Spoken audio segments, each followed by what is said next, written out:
Okay, ladies, we're going to always probably have 2 videos for each day because we're doing 3 lessons. YouTube won't allow for that much time. So I'll do the first 2 lessons, and then the third lesson, which includes the actual assignment, doing the events. So page 1, on page 476, lesson 126, we're going to do 126, 127 on this video. The next video I'll have 128. Trying to not be too chatty in these videos because they can't be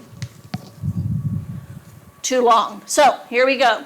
We're going to talk about probability and chance. I want you to read along with me, page 476, lesson 126. It's very important that you pay close attention to this, okay? So let's go ahead and get reading this together. Probability and chance are 2 ways to describe how likely an event is to happen. To state a probability, we use a fraction or a fraction converted into a decimal number. To state a chance, we use a percent. So you need to make sure you understand the difference between those 2. The scale below shows the scales of ranges of probability and chance. When a meteorologist states the chance of rain is 50%, the meteorologist is saying that it is equally likely to rain or not rain. So let's go ahead and look down below. The 2 things that are important here to remember is that probability is always going to be written in a fraction or decimal.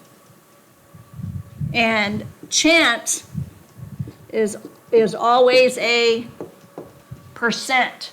That's the thing you need to remember. It's very, very important. Okay, so let's go ahead and take a look at the first one, example 1. Look at example 1A. What is the probability that the spinner will stop on a number greater than 1? So there's 4 possibilities. Do you see that? And what is the chance of it spinning a number greater than the chances? So we're going to take the same number 1 to see what the probability is and what the chance is. So let's look at the solution at the top of the next page. There are 4 regions of equal size. So there's 1, 2, 3, 4 in that little spinner. 3 of the 4 regions have numbers greater than 1, so the probability the spinner will stop on a number greater than 1 is 3 out of 4. See, that's a fraction because it is a probability. B, the chance of spinning a number greater than 1 is the percent equal to 3/4. So what is that percent? Remember, we take a fraction that's 3/4, and we have to end up with the bottom number of 100, because that's what a percent always is. So this number times what equals 100? And of course, you can see the answer is there, so it's going to be 25. See, 4 times 25 is 100. 3 times 25 is 75. So 75 is the percent. Okay? That's the difference. But the answer is exactly the same.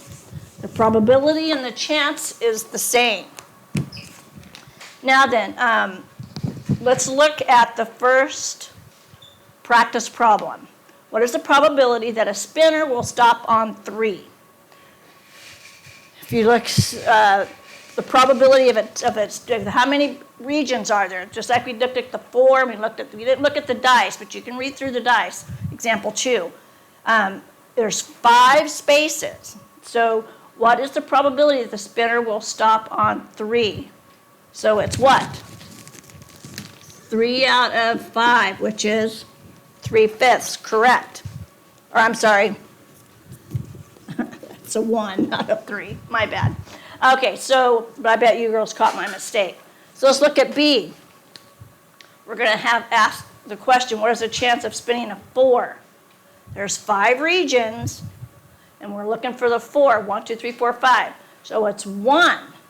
Only one of those numbers is good, so it's going to be a 4. We're going to spin a 4. What's that answer going to be? It's going to be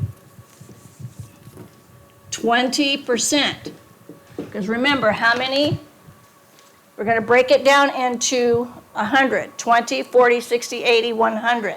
We're counting by 20s, and it's only going to be 1. So there's our 20%. Let's go ahead and do C.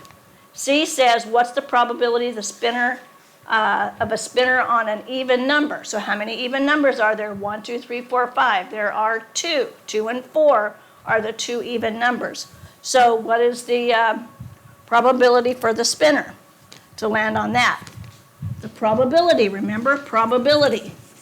Not it's going to be 2 out of 5, so it's 2/5. It's going to be in a fraction form. So do the rest of those on your own. Now we're going to pop over to lesson 127. So I'm going to have to stop talking here a minute and do the next video. Lesson 127, we're going to do adding and subtracting fractions, part 2. So I think you girls have gotten real good at this. You have to make sure anytime you add or subtract fractions, you have to have a common denominator. So if we look at the very first sample that they give us, they have 1/2 plus 1/4. We can't add those because we have to have a common denominator. So we got to get the 2 to be a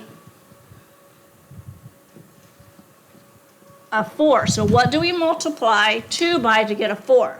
A 2. We have to do both the denominator and the numerator. So 2 times 2 is 4, and 1 times 2 is 2.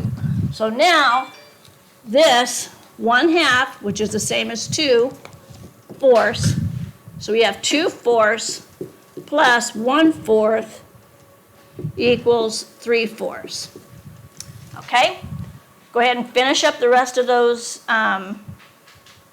But when you go to do the practice problems, I want you to be sure and read the paragraph there. Actually, I'm going to read it with you, and then we're going to stop, and I'm going to go to the next one, to lesson 128. So be ready for lesson 128, okay? Figure out what the numerator should be. In these practice problems, the common denominator is the larger of the 2 denominators. Okay, so you need to remember that. So like the first problem is, the first problem is 1/2 plus 1/8. So you're going to solve for this. You got to get the 2 to an 8. So 1/2 times what number equals 8? That's right, it's 4. So 1 times 4 is 4. 2 times 4 is 8. So now this one becomes 4/8.